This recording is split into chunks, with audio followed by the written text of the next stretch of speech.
Welcome to the 12C Rack on Linux installation cookbook video part 2, where we will be performing the grid infrastructure installation.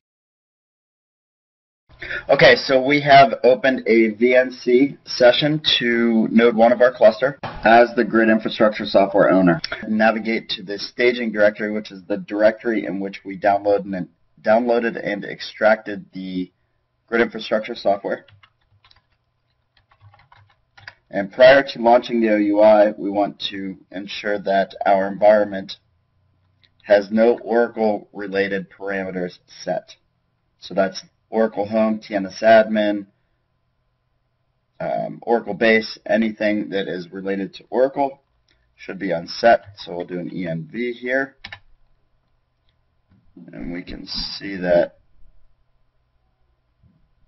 we do not have anything set that's related to Oracle. So we're going to go ahead and launch the OUI with the run installer command. So the first screen that you will see from the OUI is the software download screen, which provides you the ability to download and install software updates as part of the grid infrastructure installation procedure.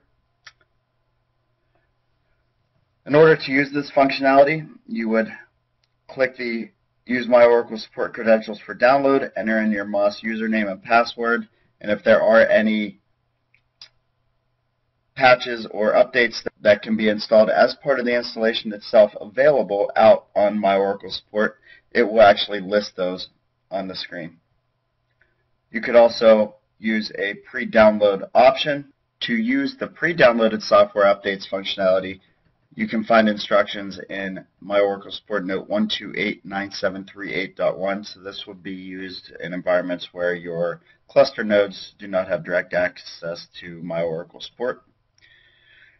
And finally, the skip software updates is the option that we are going to choose for this installation. On the next screen, we have 4 installation options. The option that we want to choose is install and configure grid infrastructure for a cluster. We'll go ahead and click Next. For the cluster type screen, we have 2 types of clusters available for installation. We can install and configure a standard cluster, or we can install and configure a flex cluster. The flex cluster option is new in 12C R1, and basically there are 2 types of nodes in a flex cluster. There are hub nodes and leaf nodes. So the hub nodes are tightly connected, and they do have direct access to storage. And the leaf nodes are loosely connected. They rely upon the hub nodes, and they do not have direct access to shared storage. There is more information on Oracle Flex clusters in the Oracle Online documentation. For this installation, we are going to choose to configure a standard cluster, which is very much similar to what we had in 11.2. For the installation type, we have 2 options. We can perform a typical installation, or we can do an advanced installation. We are going to choose advanced installation here just so that we can walk you through each and every one of those OUI screens. The language selection screen, we want to choose our appropriate language, which is English, and continue. And our naming, our cluster naming and scan configuration screen here, we want to enter our appropriate cluster name. It should be unique within the environment. So ours is CE Train Clue 11. Our scan name is CE Train Scan 11.us.oracle.com. Our scan port is 1521. For this installation, we are not going to be using GNS. So we'll go ahead and we'll uncheck the Configure GNS checkbox. That means we are statically assigning IPs to our cluster node members. Okay, so on the cluster node information screen, we want to validate. It's always going to detect the first node in your cluster. If you have vendor clusterware installed, it should list all of the nodes in the cluster. But as you probably know, vendor clusterware is not our best practice. We recommend installing the full Oracle stack. So we will need to make a modification here to our Node 1 VIP name. And we'll go ahead and we'll enter our remaining cluster nodes into this list.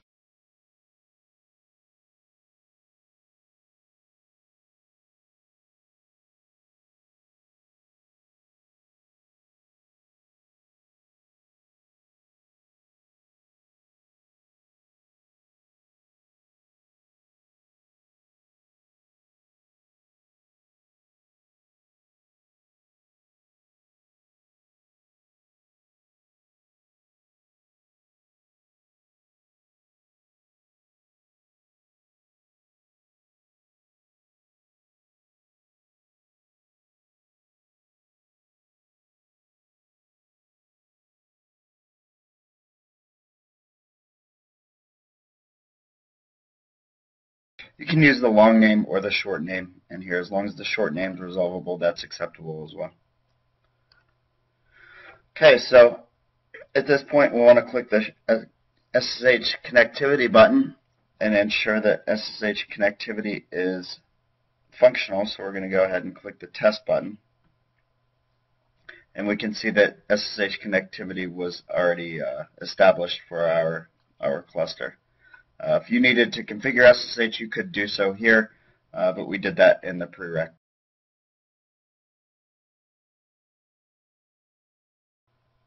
So on the specified network interface usage screen, we can see that we have each of our network interfaces on the system defined here in the list, and the subnet in which that interface resides on.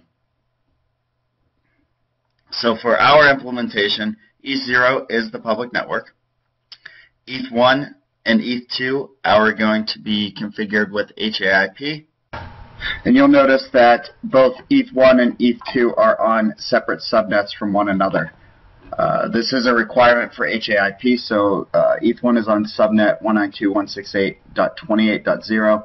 ETH2 is on 192.168.99.0. Again, that is a requirement for HAIP to ensure proper failover. And if you notice here, we have ASM and private listed for the use for ETH1, and we're going to choose the same for ETH2 here. So with 12CR1, there is a new feature called Flex ASM, which also allows for you to configure a ASM-specific interconnect. So this is an interconnect specific for ASM. And this is in addition to the typical private interface that you would have had in prior releases. So we are going to share that the ETH1 and ETH2 interfaces for ASM and private network communication.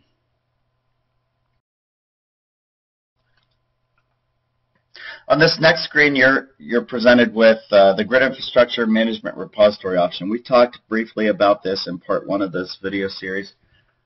So basically, with 12C, the disk group created with Grid Infrastructure will also be used to house the management database if you choose to install the management database.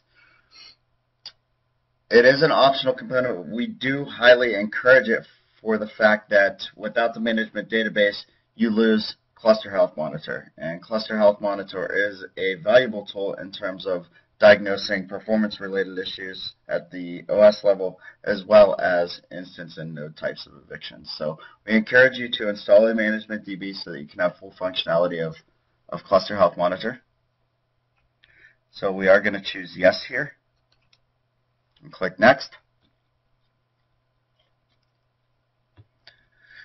And at this point, we are presented with our storage options. So we have the option to use standard ASM for storage, which is very much similar to, if not identical to, the functionality that we had in 11G-R2. Or we can use Oracle Flex ASM for storage.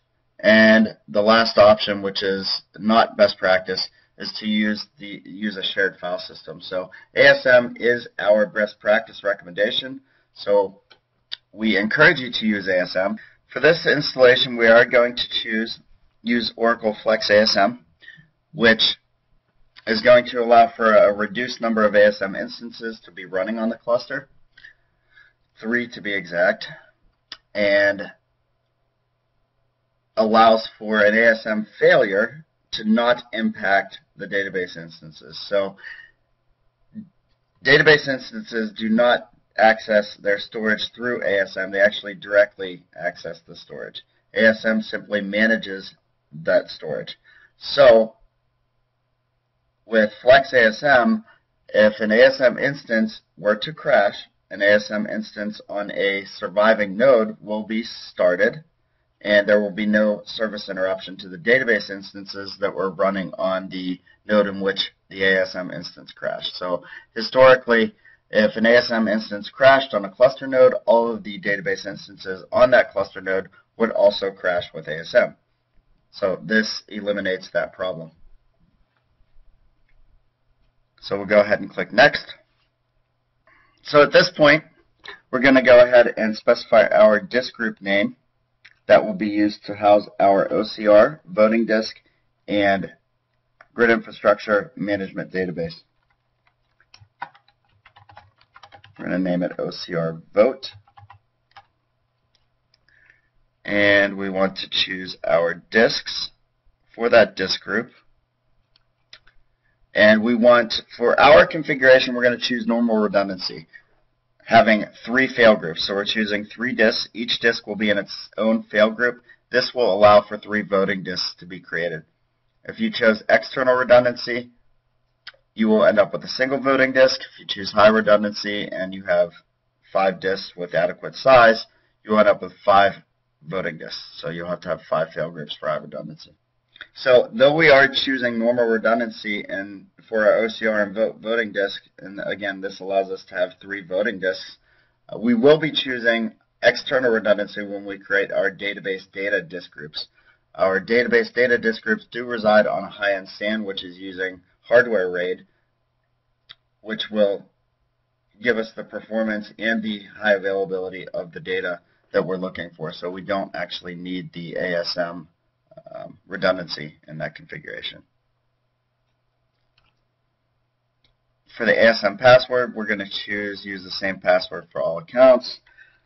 It's up to you on which configuration you would like to choose here. You can specify a separate sys and ASM SNMP password if you like. On the failure isolation support screen, we are basically being asked if we want to use IPMI to integrate with the Oracle Clusterware. What this will allow for, if your platform supports it, is for grid infrastructure to actually reboot a given node via IPMI. This can prevent situations where a given system is hung to the point where it's not responding to the OS level commands that we normally use to reboot a problematic cluster node. Our configuration does not support IPMI, so we are going to choose to not use IPMI for this installation. For our OS groups, our Oracle ASM Administrator group is ASM Admin. Our OS DBA group for ASM is ASM DBA, and our OS Operator group is ASM Opper. Let's now go ahead and specify the installation locations. Our software location, so the grid infrastructure home, is actually going to be at UO1 app 12.1.0.1/grid. So we'll go ahead and click Next here. Do note that the Oracle base for grid infrastructure should be outside of the directory path for grid infrastructure. Otherwise the OUI will post a warning there. The problem that you would have in that type of scenario is you would have permission problems because root.sh actually changes from the root level all the way up to root O install. So the permissions are changed to root O install. Our inventory location is one directory above the Oracle base for grid infrastructure. So that's UO1 app or inventory, which is correct on this screen. And our inventory group name, again, is OInstall, you can see here. And on the next screen, this is a new feature within 12c. We can actually allow for the root.sh scripts to be run from the OUI, or we can manually choose to run them when prompted, as you did in previous releases. We are going to take advantage of this new feature. You can run them through sudo. I would advise that you run them as the real root user credentials, if possible. If not, you can, again, resort back to the previous functionality where you get a prompt to run root.sh manually. We are going to use the real root user credentials, and we're going to go ahead and enter our password here, and we'll click Next. So again, the root.sh scripts will automatically be run for us as part of the installation. Go ahead and allow the clue verify checks to complete. And you can see that we have one warning here, which is device checks for ASM. Let's go look at the details, and we can see that we have unique IDs failing across the cluster nodes. So basically what this is saying is it couldn't determine that the disks that we're using for OCR and voting disk are actually the same physical disks across each of the cluster nodes. This is actually a problem that's specific to Oracle VM systems, which is what we're installing upon. So we can go ahead and ignore this issue. But if this were any other system, I would suggest that you go back and you validate that the disks are truly shared manually. So we'll go ahead and we're going to click the Ignore All button, and we'll click Next to continue. We'll get a prompt saying that we skip prerequisite checks. Are we really sure we want to do that? In this case, yes. We'll get an installation summary screen, take a review of that screen, and we'll go ahead and click Install to begin the installation.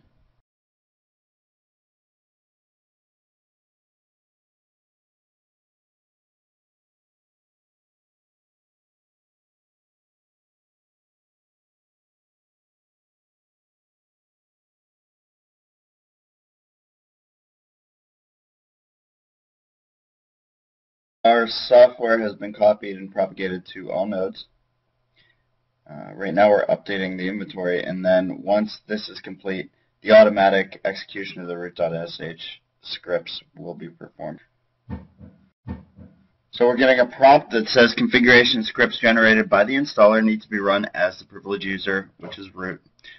We did enter those credentials earlier, so it's asking us if we want to go ahead and execute those scripts as the root user using the credentials that we provided within the OUI earlier.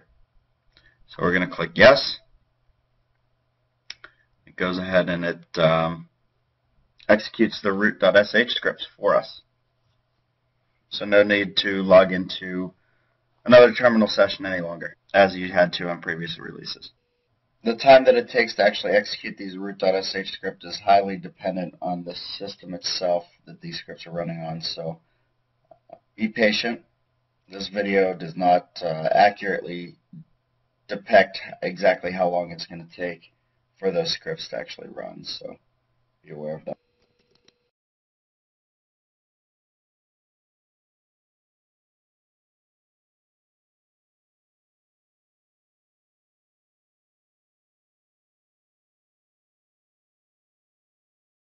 Alright, so now that we're 100% complete and we can see our installation of grid infrastructure was successful, go ahead and click Close. That's it for the grid infrastructure installation. Let's go ahead and move on to the install of the database software.